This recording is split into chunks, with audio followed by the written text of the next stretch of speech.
Robert Aliber prófessor við Háskólann í Chicago eða prófessor emeritus. Hann varð frægur á Íslandi árið 2008 þegar hann kom hérna og sagði að hagkerfið okkar, bankakerfið, væri að hruni komið. Það nú sagt eftir á að hann hafi hort í kringu sig og séð alla byggingarkranana og sagt hér svo mikið þensla að þetta getur ekki endað nema illa. En Aliber hérna kominn í viðtal í Silfur Egils. Welcome, Robert Aliber, to Silfur Egils. Well, you've recently revised your book, Manias, Panics and Crashes. It's the 7th edition of this book. Sixth edition of this book. But you mention Iceland 10 times in the book. Why is Iceland so interesting when within the framework of financial crisis? Iceland reflects what is happening in the United States, what happened in Britain in miniature. Many of the economic processes which are cluttered in these larger countries are much more evident in a small country like Iceland. There's an external shock, the currency becomes stronger, asset prices begin to increase, and these are almost biologic in their regularity, in the patterns. But the patterns are just much more evident here. Mm-hmm. Yes. But how do you think Iceland has managed? I mentioned in my introduction that you came to Iceland and you saw all these building cranes and you said this is bound to fall. That's the story that goes in Iceland. Yes. Yeah. But how do you think Iceland has managed since well, it's been 3 years now? Yes. Well, I'm certainly not an expert on the Icelandic economy, but I was here in November of 2008 after the crisis. Things were very gloomy.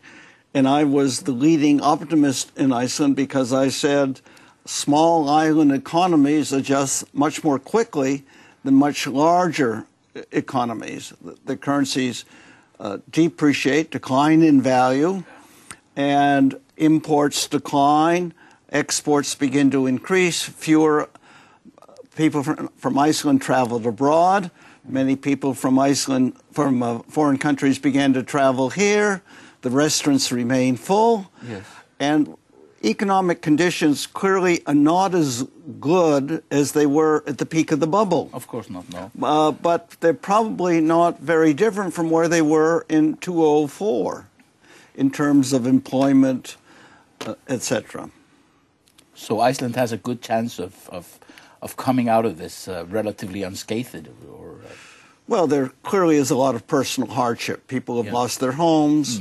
The young people who went into banking and finance between 2003 and 2007, 2,000 or 3,000 people are going to find or are finding new careers.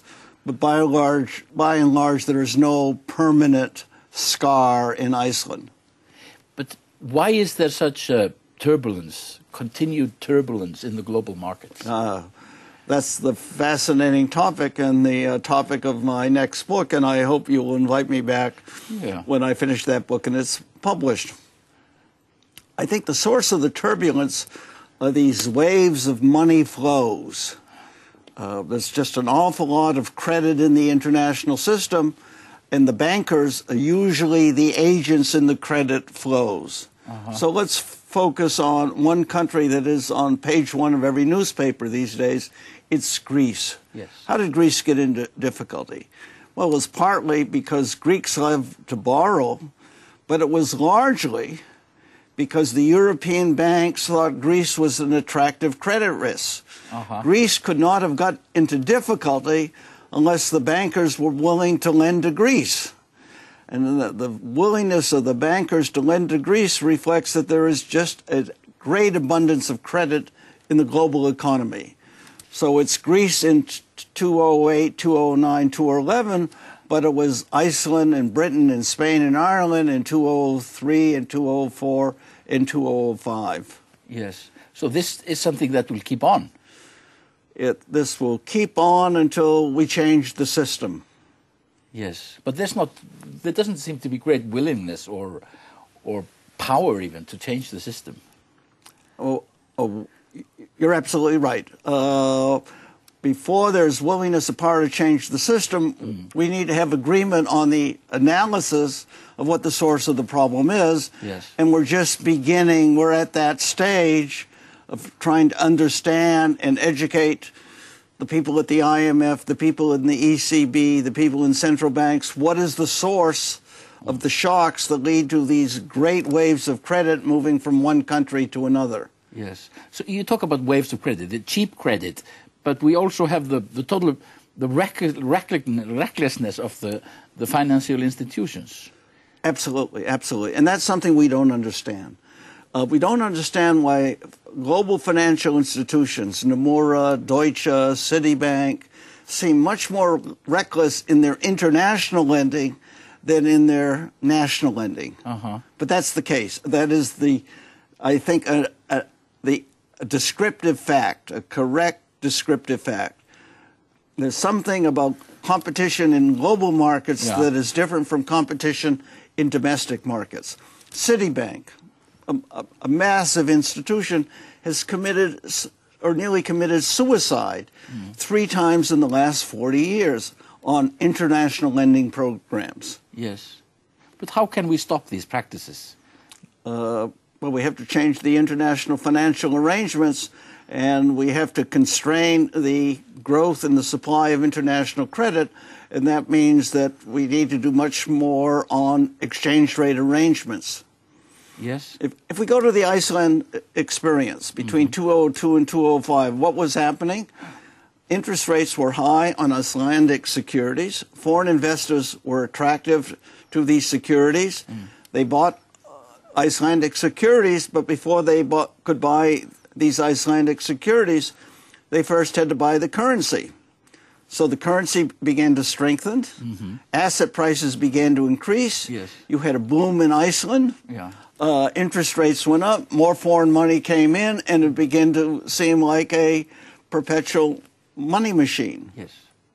But then the bubble explodes. But all bubbles explode. Yes. Right. All bubbles explode. But capital is always looking for new bubbles these days. That's right. Right. Yeah. And it is as if the institutional lenders have no memory of the previous cycle.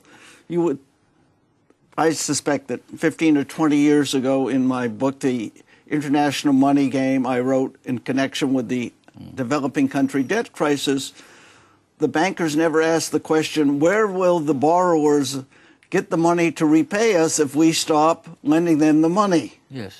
But that is the prelude to every one of these crises. Yeah.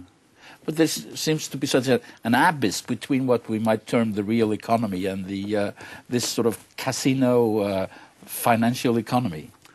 Well, but the casino economy makes you feel good. So when the casino is booming, the real economy is booming. Iceland had a very high standard of living, Yes. partly on other people's money. And then, of course, the crash came. Yeah. So the recklessness in the financial economy has very good consequences in the short run on the real economy. And then, of course, the bubbles implode, and there is a lot of family hardship. But should the bankers, the financiers, be more accountable? For example, in Iceland, we have criminal investigations going on into the doings of the financial institutions and the financiers and the holding companies. Yes, well, I'm not an expert on the Icelandic economic and political situation, but I guess I would make a distinction between the shocks that occur in the global economy and what happened in Iceland. And the behavior of the Icelandic bankers was not the cause of the crisis. What they were doing was taking advantage, if you want, of the very rapid increase in asset prices in Iceland, but those increases had their sources in the global economy. Yes. Similar events were happening within the United States, but it was in the real estate market. Similar events were happening in Britain and in Spain and in Ireland. So you can always find local bankers Yes. who are, in some ways, partly victims, but partly accomplices in these processes. but the processes always begin globally. Yes. But so, to a certain extent, they should be accountable. Oh, yes, they should, absolutely, and especially when their behavior is corrupt. Yes. And one of the stylized facts about these bubbles is that the supply of corrupt behavior increases exponentially. Yes. All of a sudden, the checks and balances appear to be restrained, and people who in calmer times would behave ethically suddenly grab for the riches. Yes, but in Iceland, of course, we've gone so far as to put the former prime minister before a court of law. Yes, yes. That is unprecedented, at least here, and I think in most democracies it is. Yes, yes. I'm just not acquainted with those legal processes. No. Yes. No, I know it's a difficult question.